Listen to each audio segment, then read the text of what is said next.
This time we're talking about the basic play styles of June's Journeys. There are 3 basic play styles or focuses in June's Journey. The first one being the storyline that carries throughout the entire game and is kind of the backbone of the game.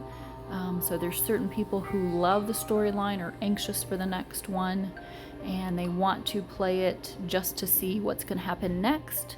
Now, of course, these play styles are not exclusive. You're probably more than one at a time, but there are many people who the primary focus is the storyline. And of course, you do this through going through each scene.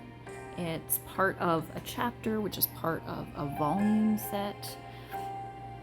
And I've only gone through the first volume. I'm in the second volume currently, but there are 8 volumes, I believe. Yes, 8 volumes. So tons of storyline to go through that can keep you going for a long time if that is what you love about June's Journey. Now, of course, the other thing about the storyline that you'll find are the secrets challenges. That's a full backstory of one of the characters. And the other thing that you can find more about the storyline would be these little character cards that you're getting. Now these of course always give you energy, 110 energy when you do this, but they also give you just little back stories into the characters. So that is the first one, people who love June's Journey for the stories. The second would be people who love June's Journey because they're competitive and they enjoy the challenges, the hidden object games, but most importantly, you are trying to advance in what we call the detective league. So if you're a competitive person, your goal is to get as many blue ribbons as possible with your team so that you can be promoted to the next division. And of course, highly competitive people are going for Sherlock. You get lots of rewards for those.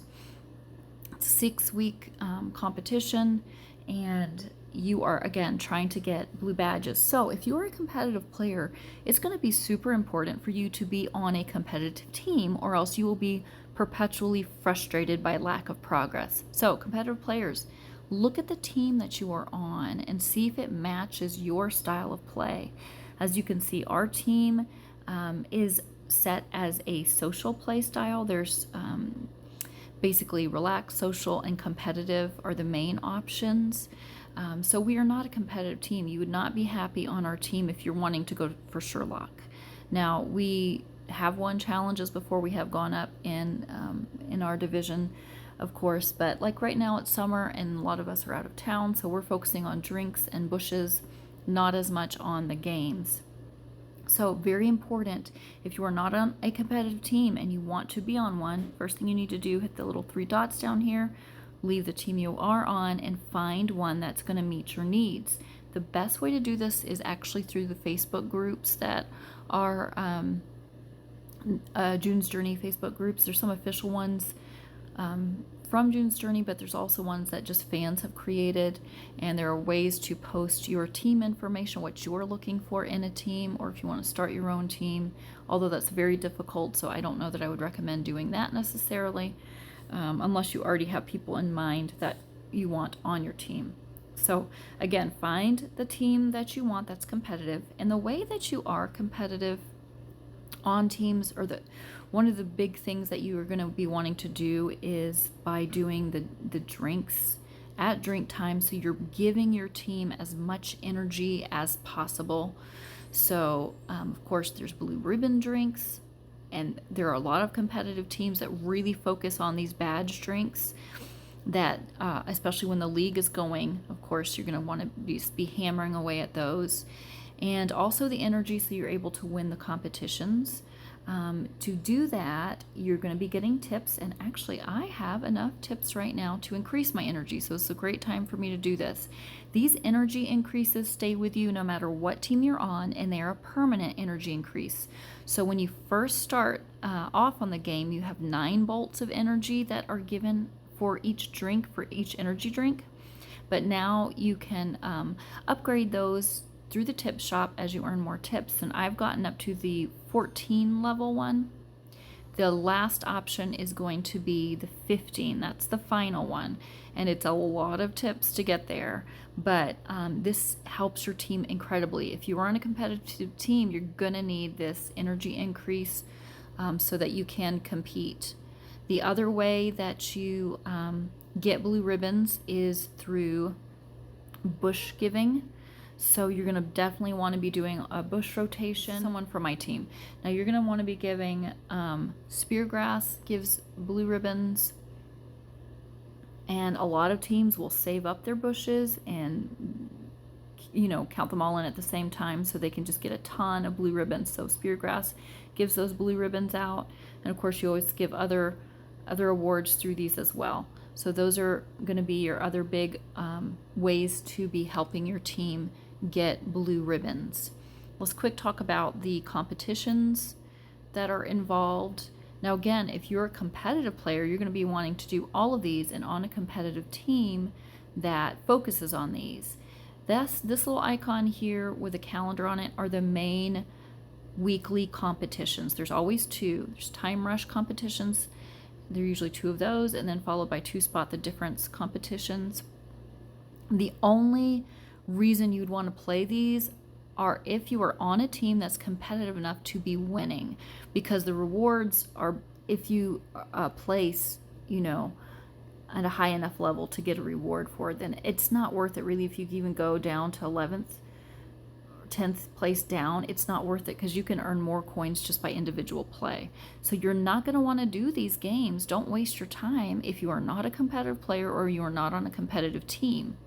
Now, the other team game that you want to play is the Club Mysteries. Now, this one you actually can play if you're not competitive because every individual sector gives you rewards and you can look at what you want. For example, I just need a few more badges and then I want to play for something that is worth, oh look, diamonds. You can do flowers if you're needing materials, energy. The badge rewards are if your team is competitively playing, you'll want to do that just so you can continue to get through the sectors, because if you're able to get all the way through, you get 1,000 blue ribbons. So that's a huge one to help your team during the league to be pushing yourself forward. But then of course you're also getting other prizes throughout as well. So those are the main team competitions that you're going to be focusing on. You can also, though, earn blue ribbons through the Help Wanted task. You can see there's 10, 20, 40 ribbons. I like to earn these not so much for blue ribbons, but just so I can get the energy, the coins, and then of course the star boxes. And I like doing the Help Wanted because of Fairground Fortunes. Because I usually like to get the little decoration prize, and they of course alternate between Fairground Fortune and Detectives Needed, and they often have a really cute decoration and other rewards that I enjoy getting. So I like to do those even though I'm not on a competitive team. Those are still good to get, and if you are on a competitive team, your team will communicate and focus on what you guys are really prioritizing. It's going to be different for every team. So again, if you are a competitive player, the most important thing is to find a competitive team to join. And if you are not a competitive player, you do not want to be on a competitive team. Instead, find one that's social or relaxed so you can just enjoy the game and play when you want to play it and not be stressed out about it. And that of course brings me to the final playstyle in June's Journey, which is my own playstyle, and that is the people who just love to decorate. I do love the beautiful scenes. That's what drew me to the game to begin with, the hidden objects. I find hidden objects fun to do, but I love the decorating part the most. If it was just the hidden objects or a storyline, I would have been gone a long time ago because that doesn't keep my attention. But being able to create beautiful spaces and decorate not only one island but multiple islands, I just find that to be highly satisfying and relaxing. So that's why I play the game. And again, I'm going to be focusing on my Help Wanted, the Fairground Fortunes. I love the Secrets game because I love the rewards that are going to be given. Usually they're really cute decorations. For example, I have gotten the Jazz Club down here. I have this extra cinema down here. I got the hospital. I've got this cute gazebo. There are just a ton of things I've gotten through Secrets rewards by winning those challenges. Again, Detectives Needed, Fairground Fortune. I've gotten so many of these beautiful decorations from just winning those challenges. So it's totally worth it to me to do them. I enjoy doing them. So again, it's just totally worth it to me to do. The other thing is you do get discounts on things. You'll notice I actually purchased a decoration here. This was only $6.99 for me to get. It was a cute deco that was 125 flowers.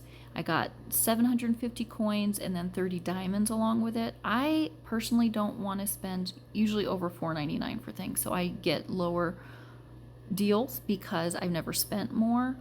If you spend more, this is a warning, if you spend more, you're going to get only high price offers again. So you need to take a break from spending and for a good long time, and then they will start giving you lower price points to get back in the game with. So that's my current style. Again, I love the decorating, but I also do enjoy playing the games too. I would be a combination player as well. But my focus is primarily going to be decorating. I play to decorate. Some people decorate to play, which means they just stack in the things, don't care what it looks like. And if that's you, that's fine. Just play in a way that you enjoy, it makes you happy. But again, the primary thing that you're going to want to focus on is what team you are on so that you can enjoy the game the most. So find one that does drinks regularly so you're boosting up your energy, getting your rewards. Bush rotations are great. If you're competitive, find yourself a very competitive team, and then you'll really enjoy the game and be able to play it in a way that brings you joy rather than stresses you out. So I hope that's helpful to understand the basics of playing in June's Journey. Let me know in the comments if you have questions or other suggestions that you want to add. Thanks so much for watching.